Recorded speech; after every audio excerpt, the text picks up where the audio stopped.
Your debt is hurting you and making you unhappy, but there are psychological ways that you can address it healthfully. Hi, my name is JD and I'm a statistician and music therapist here to offer statistically significant support.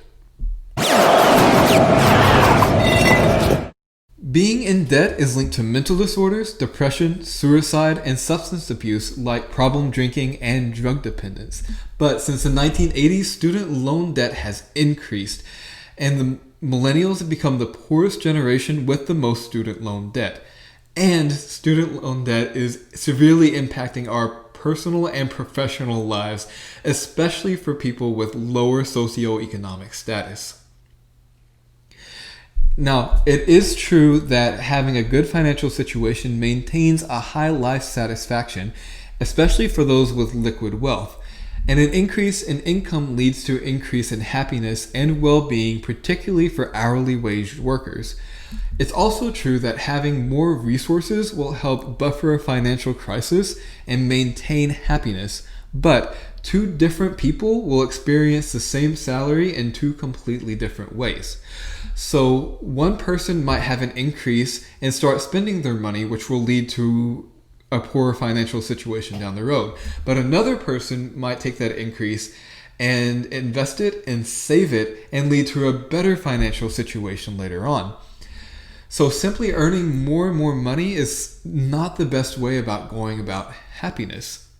And in fact, if you're frustrated while you're bringing in more money, you're more likely to be divorced, have less education, and have less income than the people who increase their life satisfaction while increasing money.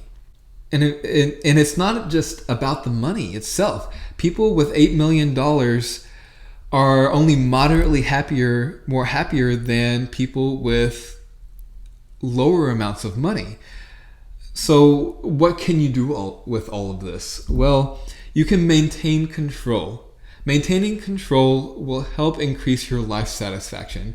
Thinking you have control over a situation will bring about life satisfaction. So you can maintain control over your finances and your mental state. With your finances, you maintain control over your spending. Don't increase your spending with an increase in earnings. With your mental state, you can maintain as much gratitude and happiness and satisfaction as possible while you're having that increase. So you're focusing on the positive emotions and not the money itself. But the gratitude is actually my second tip. And because it will help you feel less indebted. I have a completely separate video on gratitude and how it can help improve your life. So please go and check out that video after you check out this one.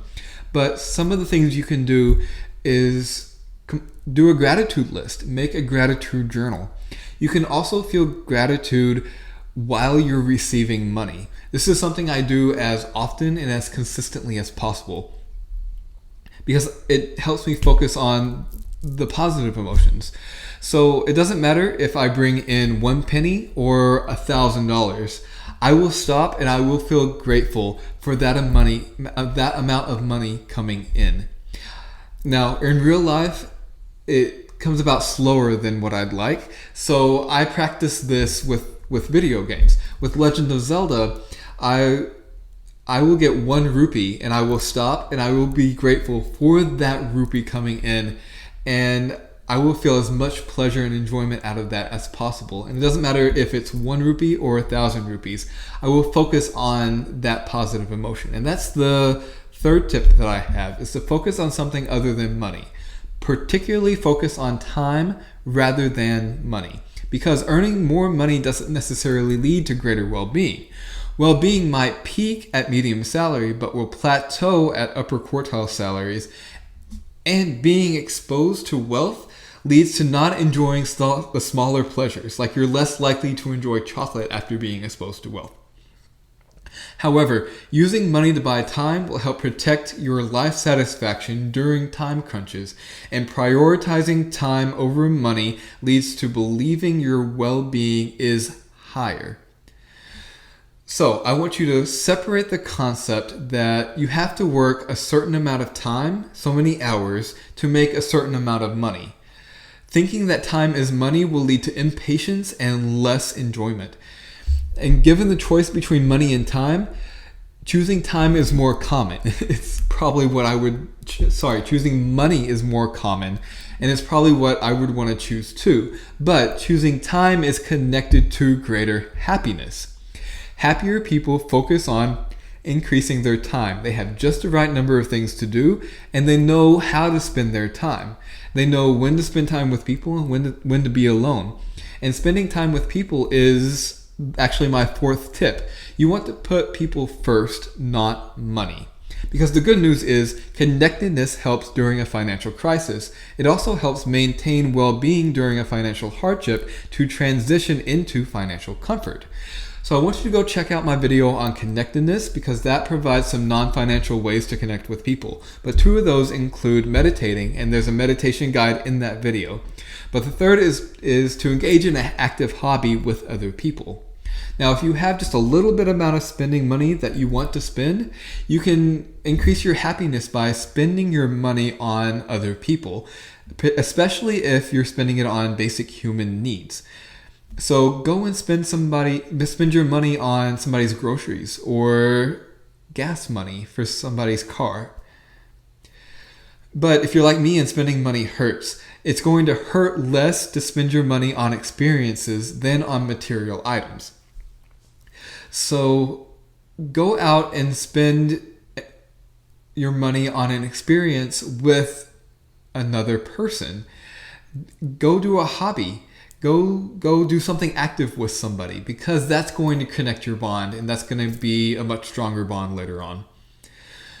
An important takeaway concept from this video is that although improving your financial situation will improve your life, it's not the entire story. Focusing on time and your connections with others will also improve your life. And going after happiness solely through money is not the best way about doing that. So to put all of this in context with a personal story, I was once severely underpaid and barely surviving month to month. And some months I was going into debt just to buy food. I was also in $10,000 of debt in student loans. So I started spending more time with friends in ways that didn't involve spending money. I was going to their house to play board games or going to trivia nights with them and just drinking water. I was also doing the gratitude exercises that I mentioned earlier, and I saw my friends were helping me bring in other revenue streams, like bring in more clients and ways for my clients to have money for therapy.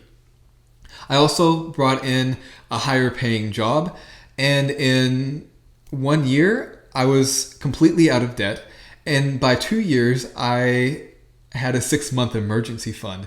So you can see that all of these tips really do help. So if you found this video helpful, please hit the like button. And if you want more content like this, please hit the subscribe button so that I can continue to bring you more statistically significant support. Thank you.